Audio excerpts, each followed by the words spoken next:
Alright, today on Maybe Kinda Sorta Dangertainment episode -3, we were talking about Spooky Empire, or Spooky Empire Retro, I think is what they were calling this one. This was the biannual, I guess, the spring version of Spooky Empire. It's normally in May. Normally Mayhem, Spooky Mayhem, and then there's Spooky Empire, the Halloween one. I don't know, we really didn't go for a particular large array of guests, but No? ones that were there that we didn't get were Miss Langenkamp from Nightmare on Elm Street. The whole Nightmare on Elm Street Part 3/4 cat. Wait, this was just the Part 3. Part 3, yeah. It was the Dream Warriors, except for Kincaid and, well, there's no Freddy. And then the Doctor, and then He wasn't a Dream Warrior, he was a Dick Warrior. the Day of the Dead, the 3 actors that came there. The Weird Science cast, which I gotta look at. What was her name? Kelly LeBrock? He ain't looking good. Wasn't that the one that were like, in a rare appearance? So usually when it's a rare appearance, it's for There's a reason. Paul Sorvino from Goodfellas / Rainbow Genetic Opera. Amy Steele from Friday the 13th Part 2, who apparently I saw a picture this morning ended up getting a tattoo at the tattoo convention. Really? I thought that was kind of funny. That is. It's actually funny, I walked up to her booth and I didn't see her at first, but I saw somebody, I was just like, oh wow, she really hasn't aged since she did that movie. That's impressive. And then I realized it must have been her daughter or something. But we did not go for the majority of guests. We both went for pretty much 4 or 5 guests. Well, you went for one and kind of another one, and then I went for 4 of them. Yeah. Including the freebie. Well, I wasn't counting that one. But we got there at, maybe about 10, 15 minutes before the convention actually opened to the general admission as opposed to the VIPs, and walk in the door to go get our wristbands to... You're still wearing yours? Holy shit. To actually let us into the convention. The idea was you go inside, get your wristband, and then you go back out and wait in line to be let in. Well, because it was literally 10:57 when we were getting our wristbands, they're like, oh, you don't have to go back outside, just go. So we were like, fifth in line for Alice Cooper? Yeah, to get his autograph, for just the autographs only. So we waited for that, paid for the autograph, paid for another photo, then waited in line. Which, the worst thing about that whole meeting with him is that they did not announce until after me and him leave the area, you cannot take photos, except you can take photos of him signing your piece. And it's like, really? Why don't you make that fucking noticeable before? Rant over. Well, granted by the fact that I didn't see him personalize many photos, and I think most people, including both of us, got the exact same damn photo of him with C.J. Graham for, the He's Back, Man Behind the Mask. You can probably find somebody's photo of him signing it online and just say it's yours. Good point. Because, granted, you have an underlined Alice Cooper, and I have no underline, so Yep. There's slight variance, but yeah. It was kind of weird because with most convention guests, it's you pay a fee, or whatever, the price, to have an item signed, or you pay a price for item signed in a photo with the guest. Alice, it was just, you pay X amount to get a photo, or to get a signature. But unlike most guests, the 8x10s, or I think they had, I forget what the other size were, 11 by 17s or something, weren't free or included with the price. They were a separate piece. So it ended up being like another $5 to get the photo. It is Alice Cooper. So they had a lot of concert stuff, and then one Friday the 13th photo. But it's I'm surprised they did not have a bum photo from Prince of Darkness, or the stepdad photo from Nightmare. I figured those 3 would be popular for a convention. Come on. I guess specifically because it is a horror convention and not necessarily a music thing. But the spring Spooky Empire is also a little more eclectic. If it was the fall, where it is really strictly a horror convention, I would have been a little more oh, wow type. Yeah. But, you can always bring your own crap to get signed. So, if you want something specific. I had looked into getting the He's Back single on vinyl. It's, I think, between $60 and $80. Ironically, the album it's off of, Constrictor, is only $10. but Both good covers that you get signed, but the one thing that, horror fans know is the face with him holding a hockey mask right in front of it, so. But whatever, I mean, him being strangled by Jason, that works for me. Yeah. And then, right after that, I went to the photo op with him, and I got my photo with him, which is pretty much a click, go, click, go, click, go.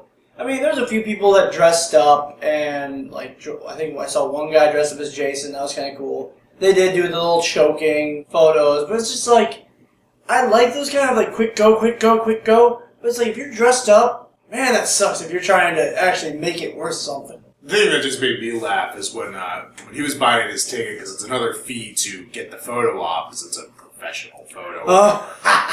There's different charges, so it's, you pay whatever just to get the photo that he got, the 8x10, but then it's there's another, $10 for a digital copy, and if you want another digital, print 15, it off, it's whatever. Yeah. And the second print, I can definitely understand. I know, especially because a lot of people share and, get one picture together, but the digital one, he was asking me if you should get it. I'm like, no, you can just scan it when you get home. And the lady running the booth was not exactly pleased with my comment. No, I think she said it jokingly. I know, but it was oh, come on. Scanners have been around since the mid-90s at least. It's a convention. Even though you could go to Walmart and buy something for $5, you see it at a convention for $20, you're going to go, I may buy that now. Oh, so you're just leading up to the Valley of Guanji, aren't you? Shut up. Don't want to talk about it, man. So the next part, something I completely didn't care about, totally wasn't geeking out over, and, being super excited for weeks on end prior. Understatement. Yeah, so they had 2 more Godzilla actors. 2 years ago, Spooky had Haruo Nakajima and Akira Takarada from the original Godzilla. Haruo Nakajima was Godzilla through most of the 50s, 60s, I think even into the 70s. Actually, no, into the 70s. And that was freaking awesome. And this year they brought in the other 2 main suit actors to portray Godzilla, Kenpachiro Satsuma and Tom Kitagawa. So Ken Satsuma was Godzilla from 1984 to 1995. All the Heisei era films was him in the Godzilla suit. He also played Gigan back in Godzilla vs. Gigan. He played Hedorah, which was actually his first kaiju monster that he portrayed for Toho. He also played Pulgasari when he was kidnapped by the North Koreans. So I got his autograph on kind of going with a similar theme to the one I got Haruo Nakajima to sign. It was fun to meet him. I got my photo taken with him too, being a complete nerd. I got my little Godzuki, according to the girl attendee that was also in line with us, signed by him. He enjoyed it, and after debating where to get it signed, he did it down the belly, so it looks real. I thought it would look really cheesy. It looks really awesome now. I think that's a absolutely fantastic place to have it signed. With a lot of higher end Godzilla figures, I've seen a lot of people get signed under the tail, but I mean it's a pop. Yeah. So that's I think a fantastic place to get it signed. And that was one I was very happy to get signed. I do kind of regret not being able to get the other Godzilla guy signed, but I can't think of anything that I have that would get signed. And it's I don't get DVDs signed anymore unless it's a steelbook. And I did also get one other autograph from Mr. Satsuma. This incredibly awkwardly shaped poster, but it's a really cool looking poster. I found this place on eBay. I think it was called Peach Lobster or something was the seller. But they had a lot of really cool posters, and you can kind of do an upcharge and get them on canvas, which is what I did. And I had Satsuma sign right here on Gigan, since he portrayed that monster. So I'm just really hoping Haruo Nakajima comes back somewhere where I can meet him again and get him to sign Godzilla. And I think that would be really freaking awesome. So moving on, as we already mentioned, other Godzilla suit actor. So Tom Kitagawa. Got him to sign. You know what? I feel bad. I'm not even entirely sure which movie this is from, since that suit looked pretty similar. It's either from Megaguirus or Godzilla 2000. But and then now, Spooky, you need to work on getting the computer programming from Legendary so that Godzilla 2014 can come to the convention. Get working on it. Honestly, right now, I'm like, hey, could you get the guy who was Godzilla in Godzilla, Mothra, King Ghidorah, Giant Monsters All Out Attack? He's also missing? Yeah, well, out of the main 4, I guess you'd say. Yeah. He was also Legion and Iris, I think, in the Gamera trilogy, the 90s Gamera movies. Cool. And then, last but not least, was Bin Furuya, the original Ultraman actor. I got him to sign this. Still a really cool photo. He was great to take a photo with because basically everybody, if you're getting a photo with him, you have to do the Specium Ray pose, the Ultraman's finishing move or whatever. You did it wrong. It's the new version. Fuck you, Ray. It was funny to watch him because, I mean, I at least vaguely know how it's done. A lot of people were doing it wrong, and it was just hilarious to watch him sitting there, like, correcting them and be like, no, this hand goes here and that hand goes there, and I thought it was really funny to watch. But apparently, I found out, I went to the Ultraman panel later in the day to skip ahead, and he said that when he was playing Ultraman, he'd go home every night and practice that pose like 300 times in front of the mirror, because you have the one hand up, and you don't want to block in your face, you have the other hand going across, and Ultraman has the color timer in his chest, so you don't want to block that either. So I guess it is a little more intricate or precise than most people would probably think, I guess. So, yeah, it was just funny to see how much kind of pride he took in making sure people got it right in the photo. And it was funny to see him correct it. Like, that was most of the reason the line kept backing up. Was because you see all them taking photos of fans and everything. And I liked how Satsuma? The one you got signed? Yeah. Like, his normal photo was you do the Godzilla claws. So I'm doing my Godzilla claws, and he doesn't do the growl, so I kind of look a little dorky in mine. It's, oh well, I'm with Godzilla. And it was another funny thing that Ultraman dressed really formal, suit and tie and everything. 2000 Godzilla dressed normal. And then Satsuma dressed in, I can't think of it, but it's kind of like a kimono. But I enjoyed his attire. I complimented on him. But it was fun seeing them and their interaction with the fans were so much better than the past two in my eye. Granted, I think these three had better English. You're also talking about people who are probably at least, 20 years younger Yeah, I was getting to that. than Nakajima. Akira Takarada was very lively at home when he was here, I thought. He knew a little more English than Nakajima did. Yeah. Well, maybe he was that with you, but when I did it, it was just... They just woke up. Can you imagine the jet lag between Japan and Orlando? Yes, I can imagine it. Oh, God. And moving to... Actually, we're not done yet. Oh, Sorry. shit. Edit that out. Thank you, I will. You bastard. And then the other random thing was Bin Furuya gave me another extra little photo. It's him getting in or out of the costume, I guess. But that's kind of cool. Like a random little gift, I guess, to go along with the autograph. Too bad you couldn't get that signed as well. But it was really cool to meet him. Another thing I was surprised at, and he actually talked about this too at the panel, is that he's a really freaking tall guy. That's how he got the job. Oh. And the Godzilla actors tend to be short because when you're Godzilla, your head's in the neck of the suit. So the head of Godzilla is above your own head. An Ultraman, his face is the face of Ultraman. So when you have, especially the episode where he fights Jiras, which is the Godzilla, I think it's the 64 suit, maybe the 65. But it's a repurposed Godzilla suit. I think Haruo Nakajima is actually in the suit. They stand at roughly about the same height, like face to face. But the height difference between the actor means that Nakajima is almost a head shorter than Furuya. Wow. I never really thought about that, but it's kind of cool to have that put in perspective. Yeah. The Godzilla is shorter than Ultraman. So then we went broke because there's vendor rooms, or a vendor room. And before saying all our vendor grabs, we did see one more guest Oh yeah. out of his pocket because we didn't have to spend anything, and I think it was pretty awesome. But I've only seen the first Toxie movie, and if you don't know by saying Toxie who I'm talking about, then you must be way under a rock. Or you prefer movies that cost more than $20 to make. We're talking about Lloyd Kaufman, which pretty much Troma, Godfather. And also, breakout star of Guardians of the Galaxy. And he's also in Rocky, which I found out earlier this month. I need to rewatch Rocky because it's killing me that it's Lloyd Kaufman. He's an executive producer. I know he's a producer, maybe not executive. And he also plays a bum that when Rocky's going into the bar, he picks up a bum off the street, and right when he walks in, he sets him into the booth. I don't know why they lingered on it, but I was like, wow, it's like weird. And it's, oh my god, Lloyd Kaufman. So I think it's funny how that movie has Lloyd Kaufman as well as Joey Spinell from the Maniac series. So Rocky's a horror movie. But anyway, yeah, so Lloyd was actually signing for free at the Troma booth. So it wasn't in the autograph hall, he was in the vendor room.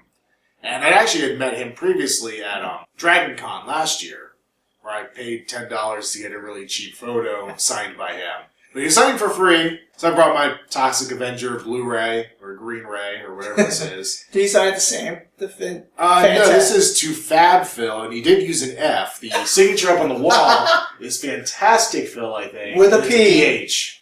So, he did sign them differently.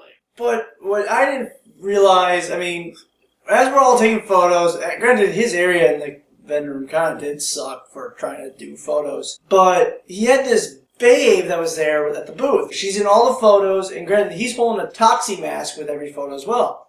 Well, I didn't realize until like 2 minutes before we recorded that reason why he would do that is because it's you, Lloyd would be on the upside of you, and then Booth Babe, and then Toxie. So you have to stand back to probably our distance from the camera to get the full photo. So you pretty much have to take a picture of you guys and the Troma booth. So basically every single photo with Lloyd was a big advertisement for Troma.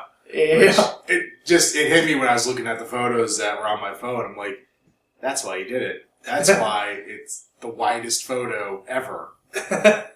But yeah, that was cool. Now got signed Toxic Avenger stuff. Yep. And the vendor room this year wasn't as intense or crazy or cool as it has been in the past. It was intense, but that was people-wise. Well, honestly, I mean, I think Dragon Con spoiled me on vendor rooms. Because Dragon Con's vendor room was 2 floors of insanity. So, every vendor room since has looked underpopulated and felt like it hasn't had much for sale. It was a single room, like a hotel ballroom, so it was pretty big, but it was also shared with a tattoo convention. About, 2/3 at least. It was half of it. Yeah, 2/3. Yeah, it was all vendors. And unfortunately, I was kind of bummed. I was really hoping for a lot of Godzilla stuff. Last year, or 2 years ago, when they had the first, Godzilla actors there were at least one table, I think on a few different tables, that just had a bunch of just Bandai Godzilla figures. So I guess I'll start with the couple action figures I picked up that are sitting right here in front of me. I mean, honestly, got 2 action figures. I spent $30 on action figures. But I did get the third angel from Evangelion. They're both Kyoto pieces, so they're mostly statues. They have a little bit of articulation. But there's some really great detail in this thing, and it actually scales well. I've been picking up the Robot Spirits Bandai Evangelion figures lately. He scales decently with them, so I thought it was worth picking up. And then the Iris from Gamera 3, also probably about in scale with the Bandai piece I have, and it's a lot better detailed than the Bandai one that's that scale. And until Revoltech goes and makes Revoltech versions of these, that's pretty much what I'm going to be sticking with. Talk about your comics, because that was the same vendor. It was? Yeah, that was the same vendor. I basically bought from 2 vendors. Oh, you bought from a third. Okay. I bought from a third, yeah. We only went to 2. But, that's kind of sad. Is it? Well, usually we spend a little money all the way around the convention, like both of us. He was showing me booths because I was doing the Alice Cooper photo op, so he went into the vendor room without me and looked around. He found a few things that I would want, and I think I bought everything you showed me. And the things that I noticed at one booth were Child's Play comics. And I'm a huge Chucky fan, Child's Play. It scared me as a kid, and now I love it to death. I didn't realize there were so many comic versions out there. So I was like, I see them. Granted, they also had Jason vs. Jason X, a series that I've been wanting to pick up, but I wasn't really in the mood to spend $40. So I spent $50 on, $10 a piece for Child's Play comics. Especially on, I think it was the movie adaptation for Child's Play 3, issue 3 of Child's Play, and then Chucky, the final issue by Horror Master Brian Pulido? The name sounds familiar, but I couldn't tell you who it was. Yeah. Those were my pickups. I mean, I couldn't say no to $10 Chucky comics. And right across from that booth was a booth that he showed me that had, if you have the Universal Monsters box sets that came out early 2000s, they came around the same time as Van Helsing. And one of the quotes on the back of Creature of the Black Lagoon was by Benicio del Toro from Gilman Creature Feature. And I've been trying to track that feature down. I'm a huge Creature fan. I thought, why not? You showed me it. They have a Blu-ray. Granted, I don't think it's a real copy. It's I don't think any of these movies bootleg, are but real. I don't give a damn. It's a copy. I will gladly buy it. And if I ever find a real copy, I will rebuy it. One thing is kind of funny is that the guy, with every movie that, I know what I bought, I don't know about him, that he knew his stuff. He wouldn't even look at the back of the thing. He went, yes, that even has the Abbott and Costello Gilman episode. I'm just like, there was one that was on something? I thought it was just a lost episode. 60 years of the Gilman. It's an updated version because the one that's quoted was in 04, and this one's 2015, so I want to know if this is actually not that bad to find in real life. That's not bootleg. Or if it was only available on that really expensive set. I also picked up that movie too. I also picked up Matinee, which is pretty much John Goodman as William Castle. And I saw this years ago when, I think it was in Universal, had like a marathon of like B movies one morning, and I had to watch it. I was like, oh my god, it's at the DVR and everything. Now the only time I can find the damn movie is in a 14 movie set at Walmart for $5. I'm like, fuck this, I'll buy the bootleg for the single goddamn copy. And I also found, thank God, I've been trying to track this down forever. Finally, it was in it's in a bundle, the Hammer Horror Films bundle set that's out there. But I'm a huge Phantom of the Opera fan, so I finally tracked down the 60s version of Phantom of the Opera that even has Michael Gough, I think is how you pronounce his last name. Alfred. Alfred from pretty much the 90s Batman. The only reason why people went to see Batman Forever and Batman and Robin, in my opinion. And last but not least, it was a blind urge buy. I picked up Valley of Gwangi on DVD. And how much did you pay for that copy of Valley of Gwangi on DVD? Shut up. And how much does that copy of Valley of Gwangi that's not a bootleg cost? Shut up.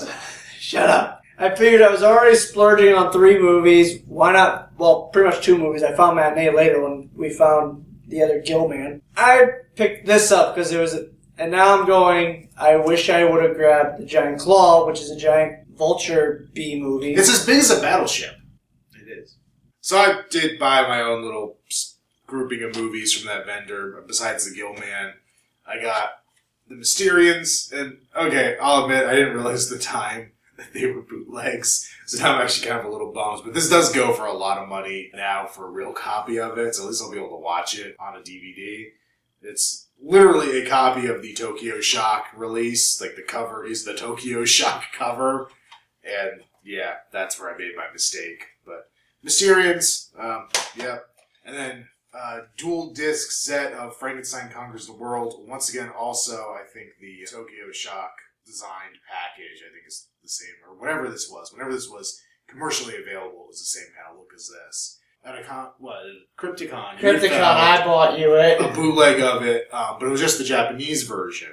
Oh. This actually has both. The English and the Japanese I was gonna give version, you shit. which there are different cuts of the movie. And then the last one I got, which I actually was pretty confident was a bootleg when I got it. This is the one that I thought was bootleg. Because A, the cover just looks like crap, and then B, I think the only way you could really get it is as a Criterion film, or in a Criterion set. And this is The X from Outer Space. Came out during, 1967, kind of when the kaiju boom was going on in Japan, when all these other companies were trying to make, Gamera came out and all those other rip-off Godzilla things. So this creature, Kilala, was created, and it's really... The first movie is kind of a straightforward kaiju film. It's okay. But there's a sequel that now I have to pick up called The Monster X Returns Attack the G8 Summit, I think is the full name of it. And that was actually a comedy. And that was actually pretty funny. And then last thing I picked up was there's a vendor that we picked up a bunch of bootlegs from because we find movies that there's no way in hell they're going to release. Like, I picked up Kiss, He's the Phantom of the Park, Fright Night 2, and a few others. No, the first Fright Night 2, not the thing we don't talk about. There's only one Fright Night 2. Horror fans only know of one Fright Night 2. I don't think horror fans even know of anything beyond the first Fright Night, but go ahead. Good point. Ever since I found out there was one existing, I wanted to pick it up because I'm an Alfred Hitchcock fan, plus I love shitty sequels and animal films.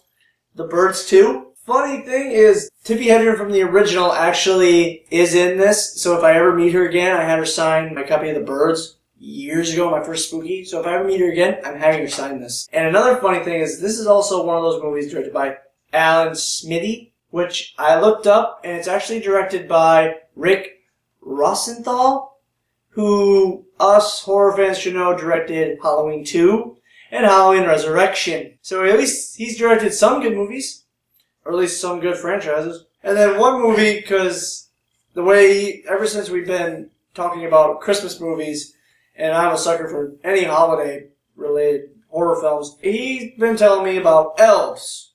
Well, since the passing of Grizzly Adams earlier this year, fuck you 2016, I figured it was necessary finally to pick this up. So I cannot wait to see this. You gotta love horror Christmas movies with bad puppets and random incest subplots. There's multiple of them. I don't know what it is about Christmas, it just makes people think about incest, but it comes through in cinema.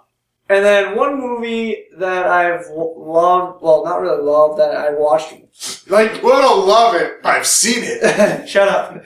People see it on USA late at night back in the 90s. Project Metal Beast. Pretty much a cybernetic werewolf played by none other than Kane Hodder. I remember meeting him. I would actually talk about this movie, so finally I have an actual copy, so if I ever want to get it signed. Well, he beats the 5 cents in royalties he was going to get out of it from you. And it's better than handing him a copy of House 4 and say, I love you as a killer pizza. Then you decide you're going to go sit in a hotel room and learn how to repaint your fence or something. That sounds like a horrible euphemism. I went and did the Ultraman panel and the Godzilla panel. I already kind of talked about them. I did learn some cool things. I already talked about the height thing with Ultraman and all that. I also learned that in Japan they are called macaroni westerns instead of spaghetti westerns. I don't know why I find that so amusing, but I find it incredibly funny. The Ultraman thing was great. He talked, a lot about his career as the character, and at the end of the panel, they had like an interactive part where he got up on stage and taught everybody the whole Specium beam pose.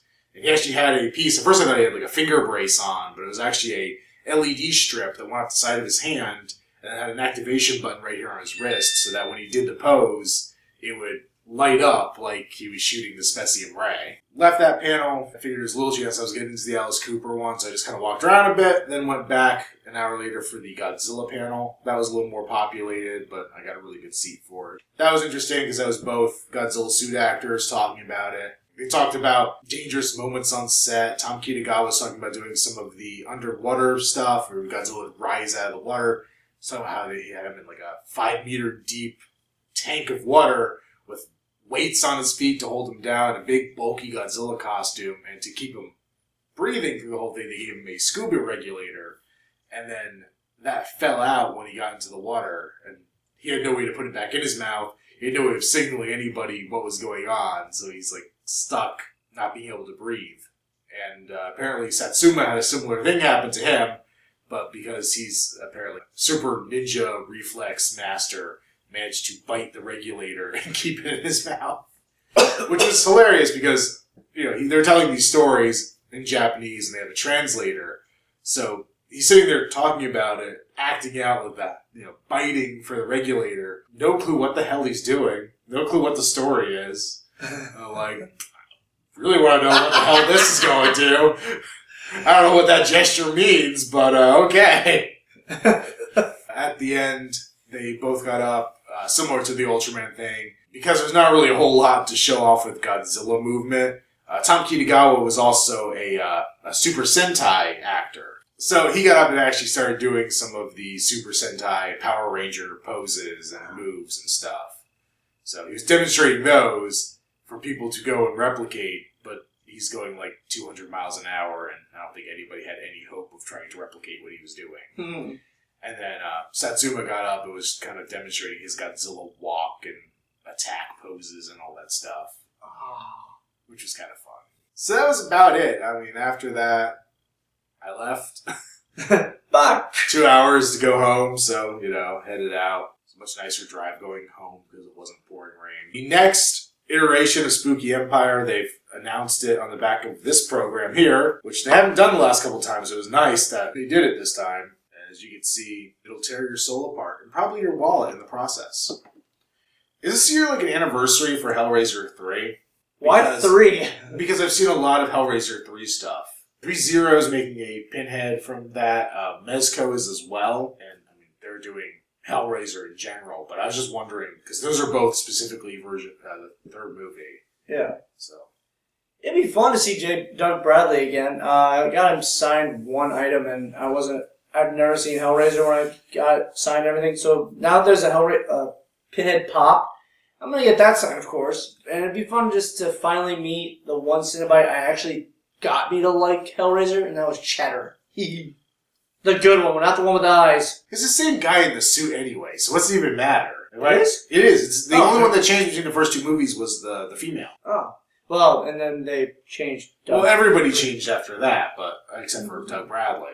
Yeah, and then he finally changed, just because, who wouldn't? Well, he wants to do it from what he told me. He just said that they didn't offer him a script with anything worth his time. I still want Halloween. That just sounds like it would be the best movie ever. Even one of the failed endings for Frederick Jason, where Pinhead comes up and goes, "All right, boys, let's settle." Well, that seems to be the problem. Gentlemen. Yeah, that'd be so cool. But it was fun. Another fun convention. It'll be fun. Can't wait to do Spooky. And it's actually earlier in October, so it'll be interesting to, once again, one weekend I'll be doing Spooky, and then the following weekend, hopefully if they find a hotel, because there's a little bit of issues going on with finding a hotel. The old one is getting demolished. Crypticon right after that, so that'll be fun to do 2 conventions back to back for me. So yeah, that was how we both went broke this weekend. Hooray. Actually, not really. I spent only about half of the money I budgeted for the con. You spent all the money you budgeted for No, the con. I came back with a good 100. Yeah, so my color timer's running out and starting to flash red. So we're going to cut this off here and see you next time. On Entertainment. Or